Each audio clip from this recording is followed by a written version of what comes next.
everyone. Welcome to the Maxwell Leadership Podcast.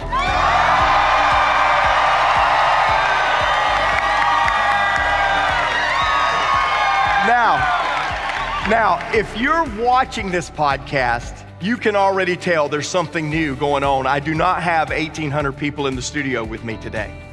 If you're listening to the podcast, you too know there's something going on, because today, this podcast that adds value to people, who multiplies value to people, is not coming from our studio in Florida or in Atlanta. Today, we're coming to you from Orlando at the Maxwell Leadership Certification event called Personal Growth Day, and we have a live group of people that's growing with you today.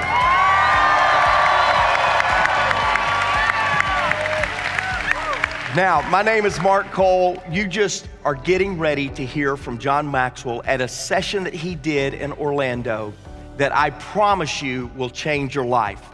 Because John talks today about the potential question. And this is the question that helps you understand the opportunity that is in you and the opportunity that you can live in and impact others with. That's you. It's all about you, our podcast family. After John's lesson today, I'm joined with 3 program advisors that I promise you have lived this message and are living not only the opportunity in them, but they're realizing and empowering the opportunity and the potential in others. So I'll introduce you to these 3 right after this podcast, but I can't wait to get to it, because not only will you get to hear from program advisors that you guys add value to people for a living. Y'all realize that? Y'all should be paying us for this right here. What is going on? But we're gonna help you not only as a podcast listener, our podcast family, we're gonna help you not only realize your potential, we're gonna give you a way to cultivate it, develop it, and even give you an invitation to our Maxwell Leadership Certified Team. That's where we will resource you and empower you not only to build your business, but to impact others around you. Now, I can't wait to dive in and listen to John and let each of you experience John. But if you're wanting to watch this on YouTube, or if you would like to download our bonus resource button, let me encourage you to go to the show notes, and you'll be able to find all the links to each of those items at maxwellleadership.com/podcast. So, all right, that's it. Here we go. Here is John Maxwell. Are you enjoying this Grow Day? Isn't this a blast? I mean, I'm sitting here today and I'm listening to the speakers and I'm hanging in here and taking notes just like you are. And I'm thinking, what a wonderful thing to be able to spend a day with like-minded people who want to grow, develop themselves, improve themselves, and get better. I was talking to you about the potential question, how far can I go? And we started talking about how do we build out this potential path in the area of growth. And I shared with you 3 things this morning. I shared with you that I'm aware of the 3 pillars of potential. This is the foundation. Remember, awareness. You've got to be aware. You've got to be able to develop your strengths, and you got to be able to make the right choices. Then the second thing I talked about is you need to continually invest in your personal development and your personal growth. And then I talked about maximizing. You got to maximize your mentoring. I gave the John Wooden story, the 5 pages, and you got it. So let's go to number 4. So can I talk to you about, just for a few moments, about following your heart? And I have a little phrase in parentheses after I say I follow my heart. And basically my phrase is, my heart knows. My heart really does know. And I think there's something about growth and authenticity and having a real sense of being in touch with yourself that's really essential for your development. You know, authenticity doesn't guarantee success, but without it, it guarantees failure.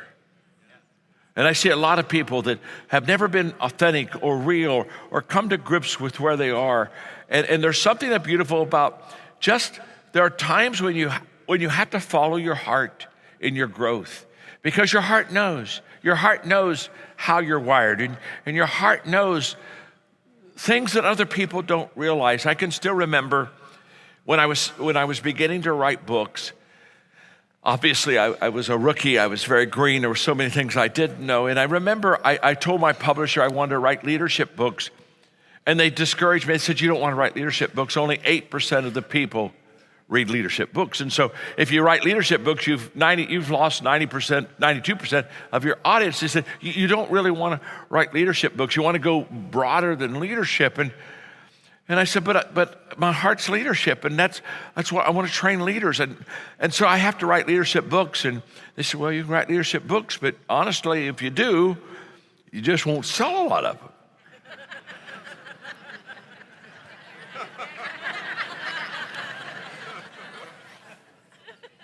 36 million later.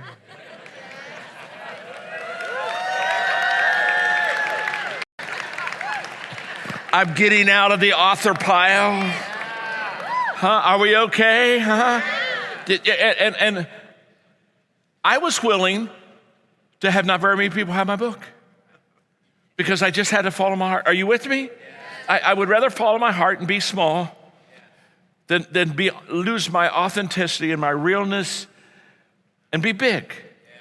Because if I'm not who I am and I'm big, it's not who I am.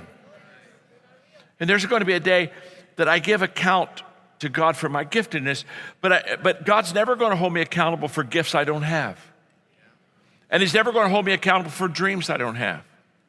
And so there's something about listening.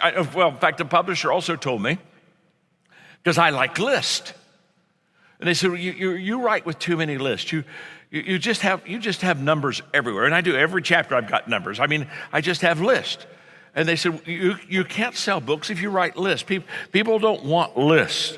I said, well, I don't want lists. In fact, if somebody asked me, they'd say, John, what's one of your favorite things? I'd say one of my favorite things is making a list.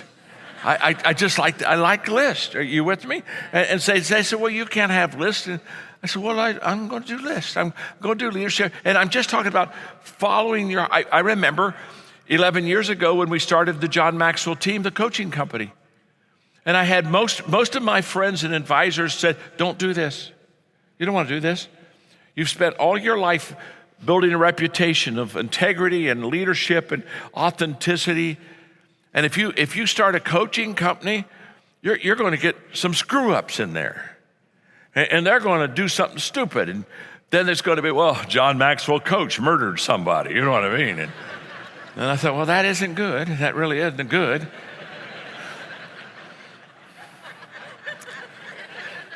That could be a little blunt there.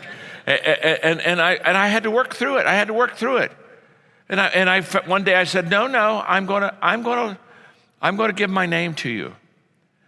And I'm going to give my name to you because I think that people deserve a shot. People deserve a chance. And if my name will help you get into a door, if my name will help you get a client, then why shouldn't I help you? Because my name is John and I'm your friend. Thank you, John. And that's who I am. Now, I'm talking about I follow my heart, and I have a whole bunch of people said, John, you're going to regret. I haven't regretted it. By the way, we're in our 11th year at 48,000 coaches, and there've been maybe 4 or 5 screw-ups. We've had a few, but we don't have many. And you know what I found out? The other coaches go pounce on the screw-up. And they're saying, don't mess us up. You're messing our name. And I didn't. So it's so fun to watch my coaches just slap them around. And I say, just go get them. Just go get them. And I don't have to please. I haven't had to please anything. But you got to follow your heart. I can remember after we trained 5 million leaders in every country of the world in a 19-year period. I can so remember when I sat down with my board and they said, let's just celebrate, have a big party, and let's call it a day. And I said, well, I think there's something more that we need to be doing in leadership. And they said, what is? I said, I think we need to do transformation. I think we need to train leaders how to be transformational leaders. And I think we ought to go try to bring transformation into countries. And they looked at me and they said, well, do you know how that's going to work? I looked at my board. I said, no, I don't. I don't. I have a vision for it, but I don't know how it's going to work. And they said, well, can you define transformation? I said, well, I can't do that either. But I said, can I tell you something? I'll know it when I see it.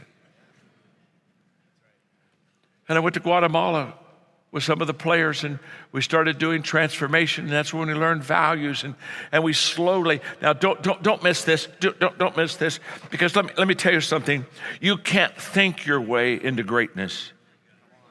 You have to act your way. Wow.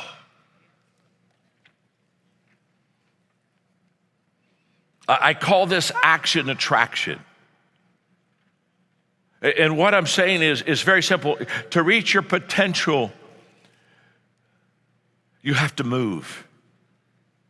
And the word traction has the word action in it. There has to be a movement. And let me tell you something. In reaching your potential, there are times when you will move, but you won't have clarity. But you know that you have to move to get clarity. You know that you have to move to find the opportunities. Opportunities don't come and find us while we're sitting. We're supposed to leave our footprints in the sands of time, not our butt prints in the sands of time. You can't sit on your ass, but, for the Christians,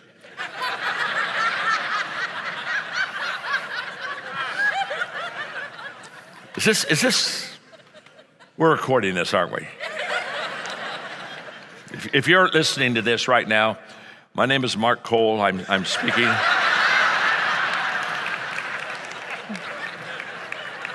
John Maxwell's not feeling good today, so I'm filling it. I'm just filling in for him. Nothing like having friends, you know? But there's something about the moment that you take action, then all of a sudden, opportunities begin to come your way.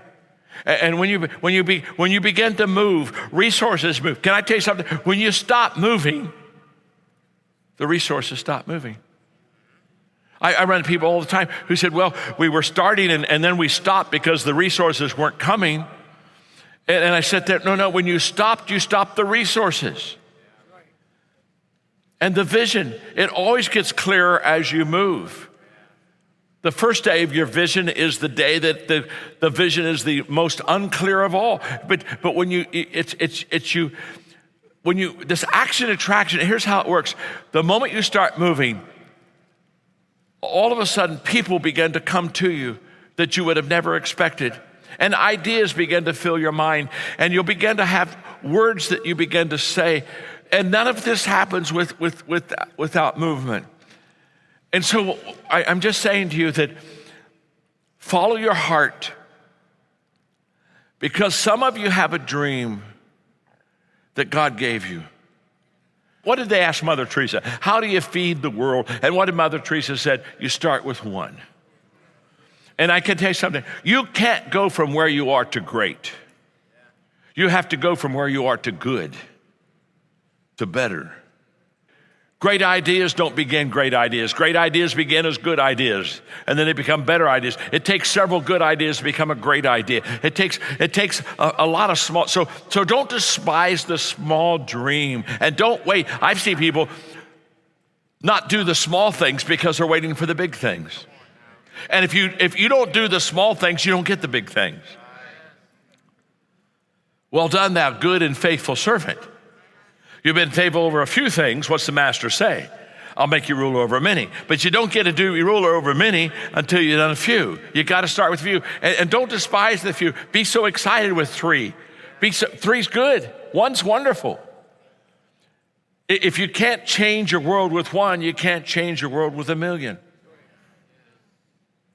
The authenticity of your dream will always be tested in small places with a few people. That is so stinking good. In fact, Aaron's our content curator. Write that down. I've never said that before. That's huge.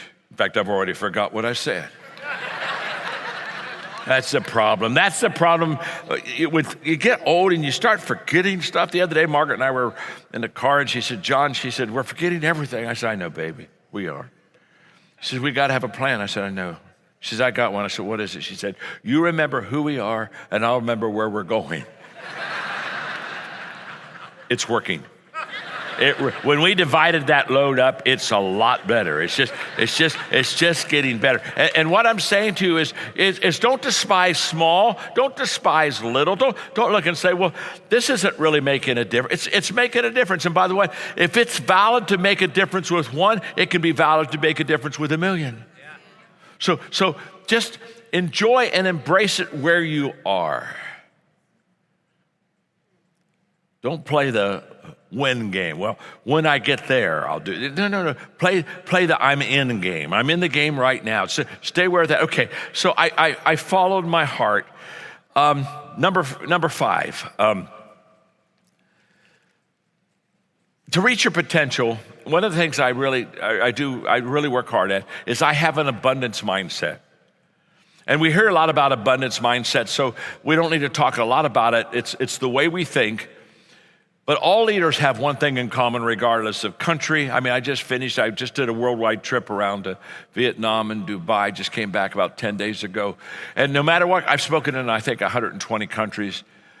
But no matter what country, there's only one thing that all leaders have in common, and is all leaders see more than others see, and they see before others see. That's what they have in common. They see a bigger picture, and they see it quicker. In other words, there's an abundance in leadership that if you don't have, you won't lead. So the scarcity stuff never works in leadership. You have to have an abundance. And I realized many years ago, when Margaret and I were I'm talking about 50 years ago. When McDonald's was young, I remember one day going to McDonald's and Margaret wanted a Diet Coke, and so I went up to the counter and I asked the girl for a Diet Coke, and she said, I'm sorry, she said, we don't have Diet Coke. It was before they had Diet Coke. And so I thought, okay. And I said, could I have a cup of ice? Because what I thought is I'll get a cup of ice and I'll go to some convenience store, get her a Diet Coke, pour it in there for her, give it to her, and everything will be fine. And when I ask her for a cup of ice, she's looking at her little register. And she gets this real puzzled look on, and she says, oh my.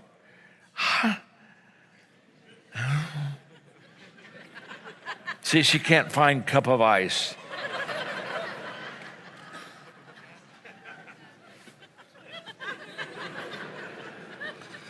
And she can't find it, so she said, I'm sorry, sir. I'm not sure I can do that. And I smiled and I said, yes, you can. And she said, okay. And she got me the cup of ice, and I walked out of that day, and I said, I think I'm going to be a yes, you can man. I think I'm going to walk into everybody's life and say, yeah, you can get a cup of ice. And yes, you can lift your lid. And yes, your dream can become, I'm going to be a I can man. I'm going to be a lid lifter. You see, if you have an abundance mindset, you believe there's always an answer. There's always an answer. I know there's always an answer. There's always an answer. And if you have an abundance mindset, you believe there's a better answer. There's more than one answer. So what happens is when you find the answer, if you have an abundance mindset, you realize it's a good answer, but there's a better answer. So what does that do? That keeps me from being satisfied. That keeps me from saying, okay, well, I've got it down and this is the way it is, and here we are. But I have this yes, you can abundance mindset. Several years ago now, probably, 20. My family, we were going to Scotland for a trip, and we're going to play some golf. And so we knew the trip a year ahead, and so we wanted to obviously play the old course, the oldest course where golf was founded and started. And so we, applied to, be registered on the day we were there so we could play golf, and they said they were full. And so we tried every month for all the way up to when we left. And they said we could play the new course, but not the old course. Now, the old course is where it all started. That's what we wanted to play, but the new course is 100 years less old. It's like only 300 years old, okay? And that's the new course. And so we were registered to play on the new course. And I remember the day we pulled up to the old course, the new course are right beside each other. And I'm not satisfied because I want to play the old course. And so I told my brother Larry, I said, Larry, I'll tell you what, let me go in and talk to the steward about playing on the old course. He said, John, they told us no every month. You know that. We'll just go play on the. I said, I know, but I just got to try one more time. So I went into the steward, that's the guy that says yes and no on the registrations, et cetera. And he looked at me and he said, what's your name? I said, John Maxwell. So he's looking in his list. Of course, I know my name's not on the list, but I'll let him look. Miracles happen. And so he finished looking at the list, and then he probably said, I'm sorry. He said, I'm a little embarrassed. I don't see your name on the list. I said, well, it's not. He said, well, what do you mean? I said, well, we don't have a tea time. Oh, he said, oh, I'm so sorry. He said, we were full today. I'm sorry you won't be able to play. I said, can I ask you a question? Have you ever knowingly helped a person's lifetime dream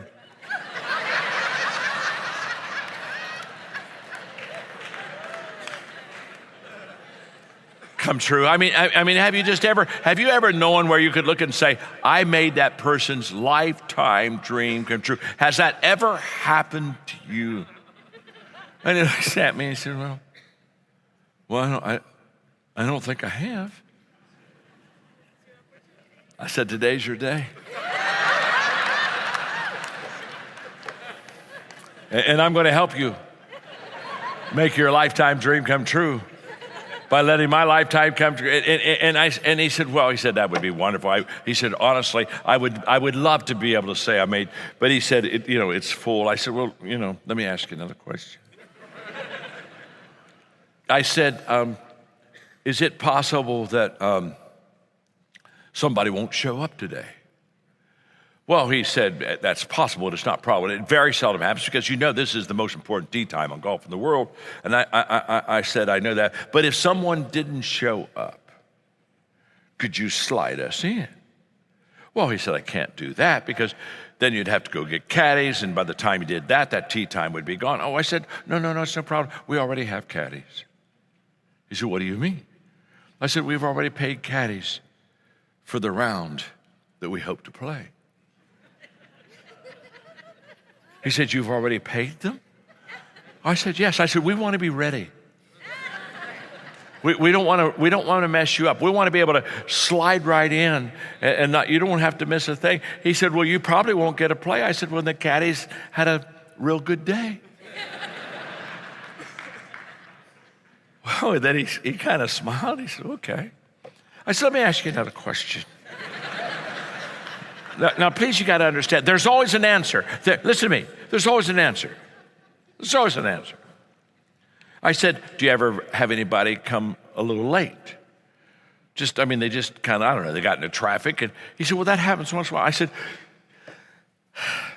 we'll be glad to take their place. We'll be glad to slide in. He said, honestly, I don't think those things will happen. I said, I understand, it's okay. And I said, you got other people to take care of, and I've taken up way too much of your time. I'm so sorry, but I'm so excited that my lifetime dream is probably going to be fulfilled today. And he said, well, now, he said, please don't do this. He said, I can't make promises. I said, I know you can't make promises. I'm not even trying to make you make promises. I'll tell you what I'll do. You take care of all the rest of these people. I'll just stand right over here. And the reason I want to stand here is because when something happens and we get the opportunity, I want to be ready. I would never want to mess you up. I would never want to slow you. In fact, when it happens, all you got to do is nod. And I said, we're on that golf course. It's going to be good. I stood over there. He checking some other people in, and of course they were all registered. And every once in a while he'd look over at me, and I'd be.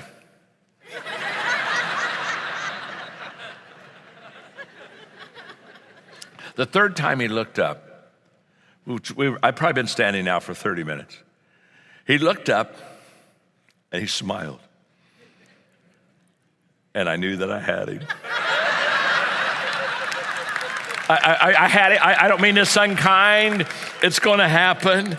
It's going to happen. And I told the guy, I ran out. I told my brother, the family. I said, hey, we're going to get a play. I said, I don't know when, but trust me, he's leaning in now. He's leaning in. And about an hour and a half later, he looked over at me, nodded. I mean, we went out there, and the guy that was our caddy had been there, he's been there for 18 years. He said, "How did you get on?" He said, "I've never known anybody to get on unless they were already registered okay." And I just smiled, and let me tell you something. It's amazing what an abundance mindset will do for you.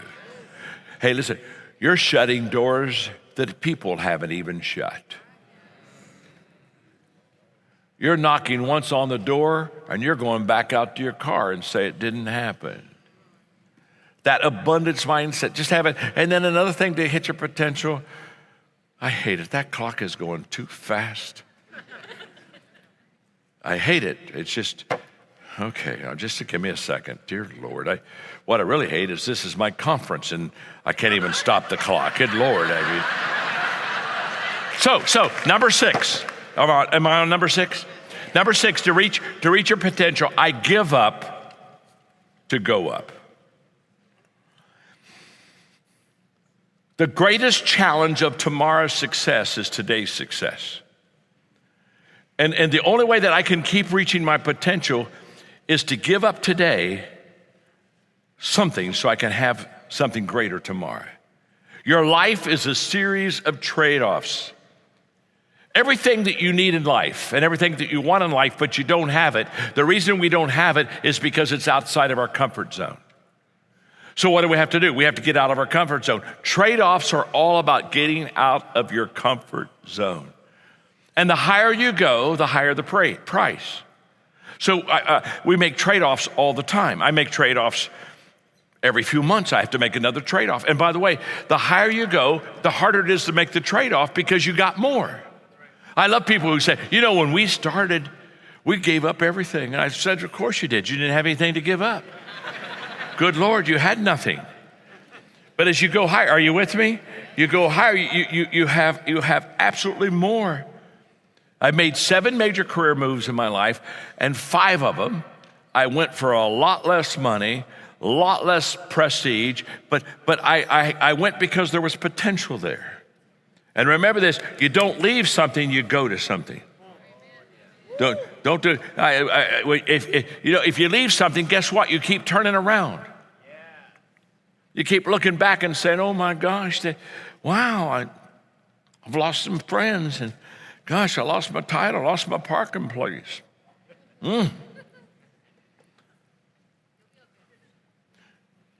Number 7.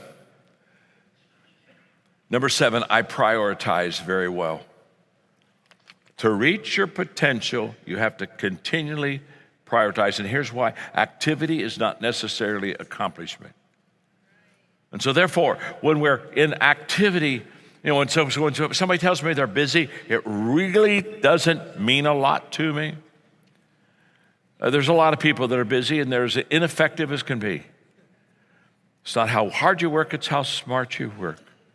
And when you read my book on Developing the Leader Within You 2.0, man, I talk about this. I talk about the 3 R's. What's required of me, what gives me my greatest return, and what gives me my greatest reward. You got to line those 3 R's up together. And when you line those 3 R's up together, it becomes absolutely huge. To reach my potential, number 8, I'm moving fast. I'm really am, because I've got something very exciting right after this that I want to share with you. Number 8 is I know how to get a return on failure. I realize that in failure there is something that gives me a return if I know how to get it. Wow. Number 9. I'm so proud of mine. I just skipped some great stuff there. Good Lord. Wow. By the way, I just wrote a book since Christmas, another book. But I'm always writing. And right after Christmas, I said, I need to write a book on how to receive a return on failure. And I wrote it, and Charlie's finishing it off right now, and it'll come out. I don't know, sometime. It'll come out sometime either at the end of this year or the first of next year, and it's just going to be on how to receive a return on failure. Because how many of you have failed at least once today? Sure, we all do. You see, the question is not, are you going to fail? The question is, are you going to get a return on it? A positive return. And I know how to do that. Number 9, I develop leaders. I develop people around me that can apply and multiply. Do you know how proud I am to sit in this conference over here on the edge of the front row and watch all these people come and teach on personal growth and development, and to realize that this incredible team of leaders that we're building and developing, and it's so wonderful. Honestly, I'm hanging in, but they don't need me. They don't need. You want to become. Sometimes they'll say that leader is so amazing, they're irreplaceable. Can I tell you something? If you're irreplaceable, you're not a good leader. Your goal isn't to be irreplaceable. Your goal is to be replaceable. Your goal is to equip and train people. I used to tell my staff all the time, your goal is I'm going to hire you to do this job, and it's your job to work yourself out of this job. And if you work yourself out of this job, I'll give you another one. But if you don't work yourself out of the job, I'm going to take it away from you. We all want to, you want to train people, develop people, equip people, and then watch them run and watch them go and watch them develop. One more, number 10, and I won't stay here long because this is kind of faith. But number 10 is, I've always had God room in my life. I've always had a place for God to do exceeding abundantly more than I could do. And I had a mentor when I was very young, and I'm a person of faith, but I had a mentor when I was very young, said, John, I want you to attempt something so big that if it ever happens, people will look at you and say, I know you. You're not that good. And they'll give God the credit. And that's how I've tried to live. I've tried to live my life. And what we're seeing in Transformation of Nations is just absolutely huge. And I'm so excited about it. But I try to have God. And by the way, when you hit your potential, when you get to the ceiling of your potential, you are on the floor of God's room. You understand that. You're just now touching where He stands. And He'll take you to a whole new level. Hey, welcome back. I'm telling you, not only was John incredible on the podcast today, he was incredible in person here in Orlando. I again welcome back our studio audience.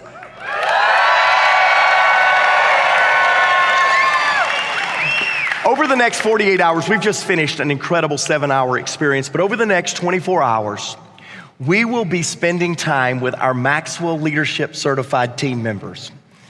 Damien, Kelly, Shelley, these are people that you spend your life adding value to. And I'm thankful that you're here with me today and in front of this audience and listen to John, but has today not been one of the best days for growth in your life?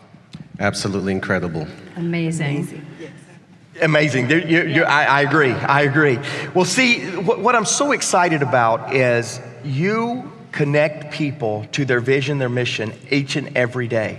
And before I even get into notes and questions about what John shared today, I would love to hear what it's like to be able to unlock the potential in others. And maybe it's a story, maybe it's something that you would love to share, but just kind of give me what it's like to be a PA for John Maxwell.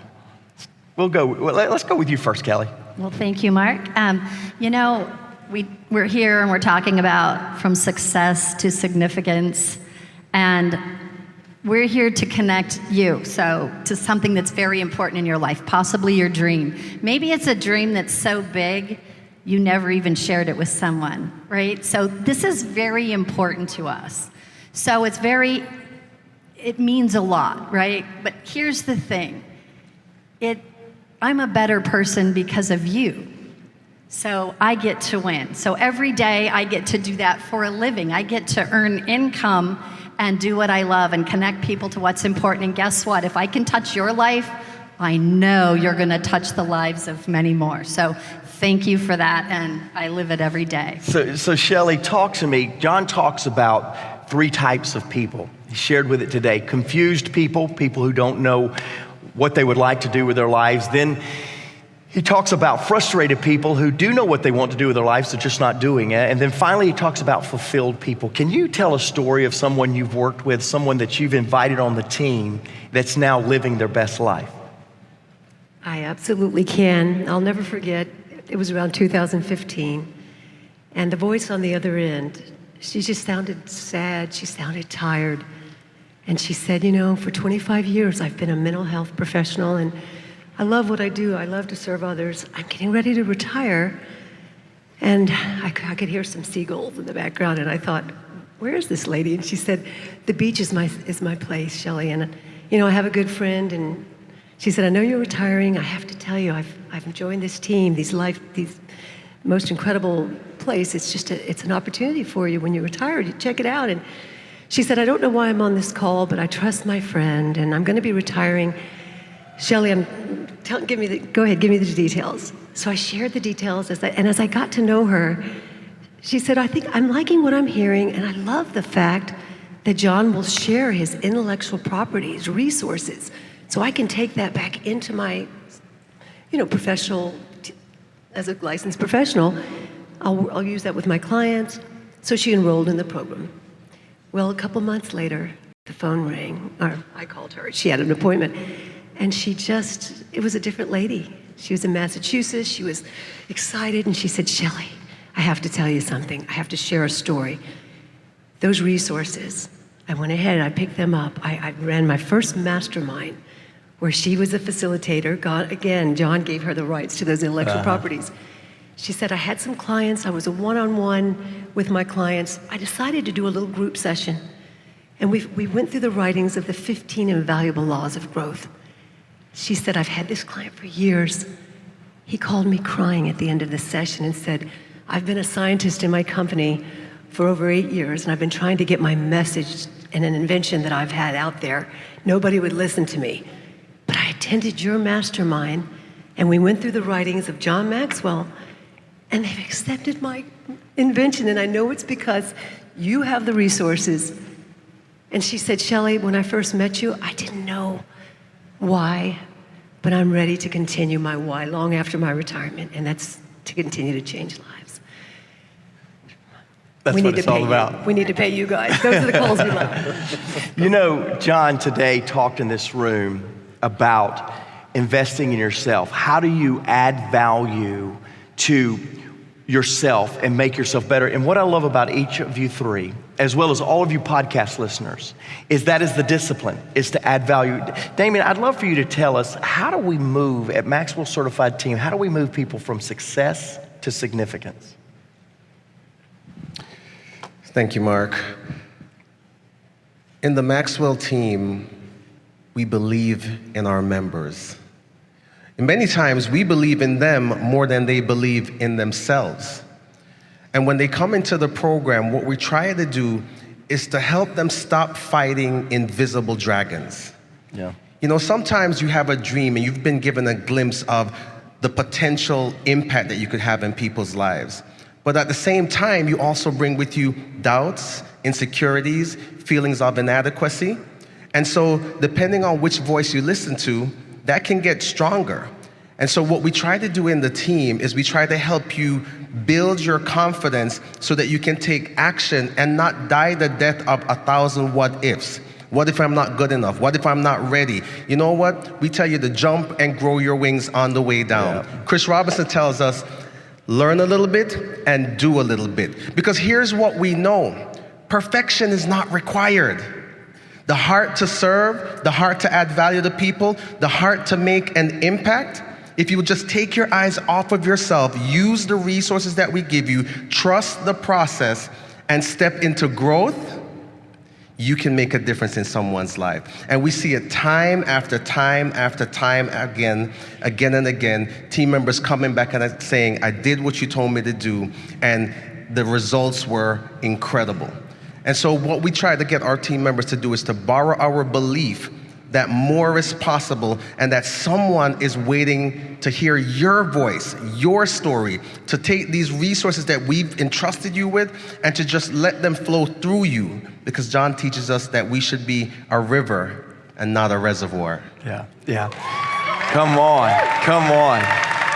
Hey, you guys, I want to go to this next question because you guys get a chance to talk to people that listen to the podcast often.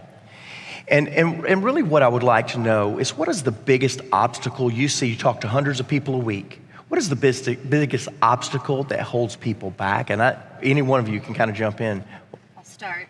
So they'll say that it's time or money. First thing, I don't have enough time. Well, we all have the same number of hours in every day, right? And you can say it's money, but just ask that. Let's see. Ayo, I know you're out there from Nigeria. You know what the rand exchange is? Someone who didn't have the money in the bank is in this room right now. Their passion was bigger than their obstacle, right? And John was talking about that. What's in your heart, right? You've got to go with your heart. If you've got a passion and you have this desire in your heart, you have a gift. A gift isn't a gift until you give it away. And everyone in this room has some kind of a gift, whether it's the gift of communication or helping other people. So what we do at the Maxwell Leadership Team is just connect you to that platform, because time and money isn't it. It's the fear of failure, fear of success. I don't know where to start. I don't know what to do. Look around this room. Somebody has hugged your neck today at least, 3-4 times. Someone is there beside you. And the support, the live support, the team, the family, welcome home, right? You're here and you have that.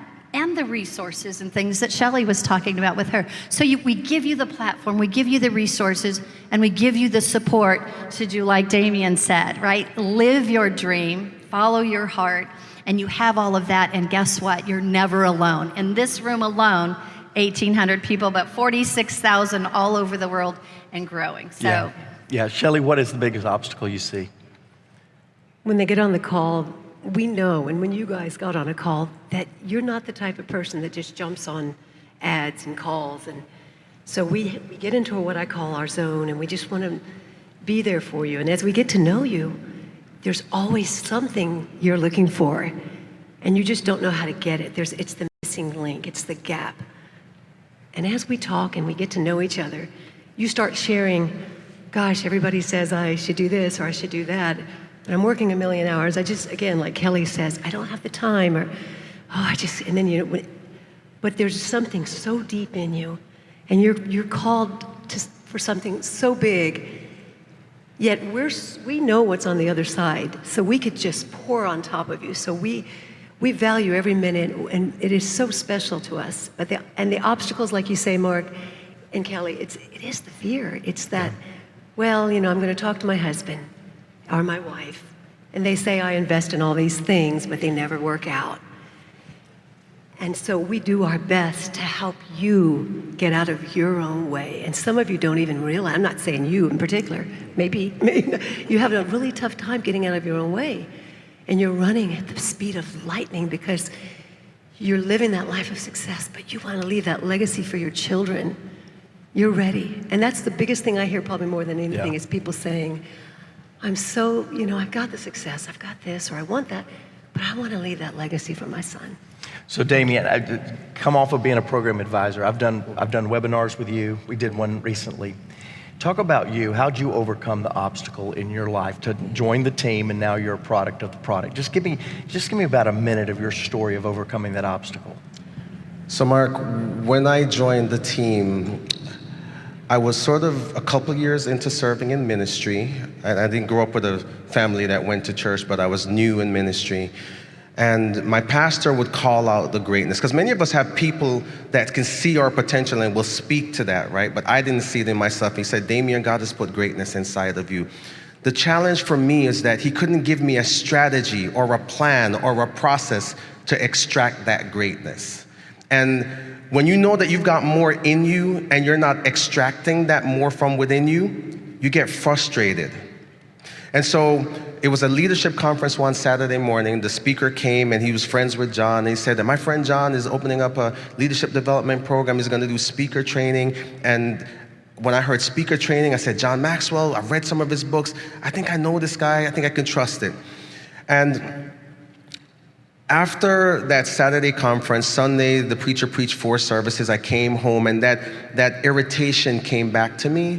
That irritation is like, I'm not doing what I'm supposed to be doing. And I remember going to the landing page, and at that time, John had a 40-minute video explaining why he started the program. Yeah. I joined the team in December 2011, so I'm founding member here. And of all the things that John covered, the one thing that John said, the one phrase that John said that burned a hole in my heart is this. And you all have heard this before.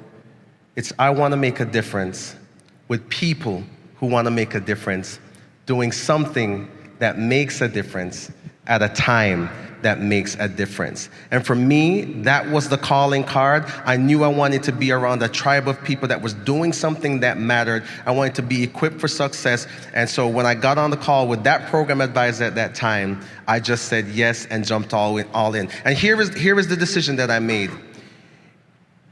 If I wasn't gonna bet on me, who was I gonna depend on to get on me? Because guess what? There's nobody that's coming to rescue me.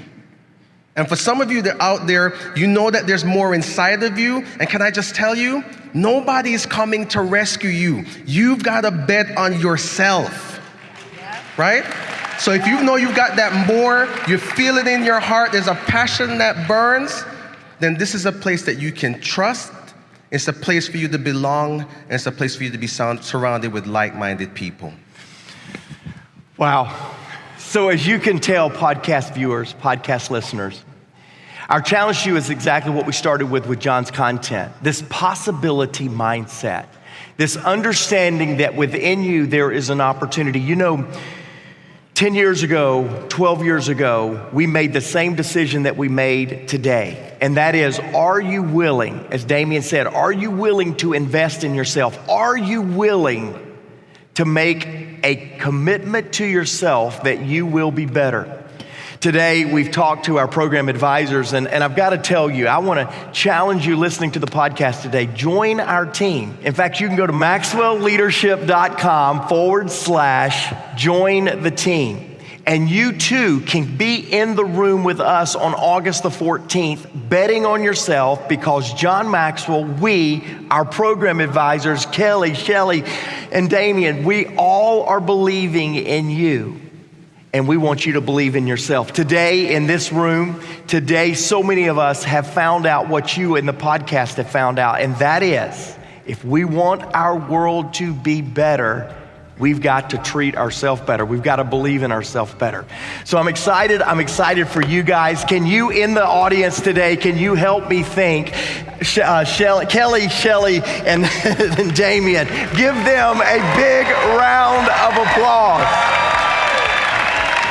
And for you listening to the podcast, join our team. The world needs powerful, positive change. We at Maxwell Podcast believe in that, because everyone deserves to be led well. Thank you for joining us today.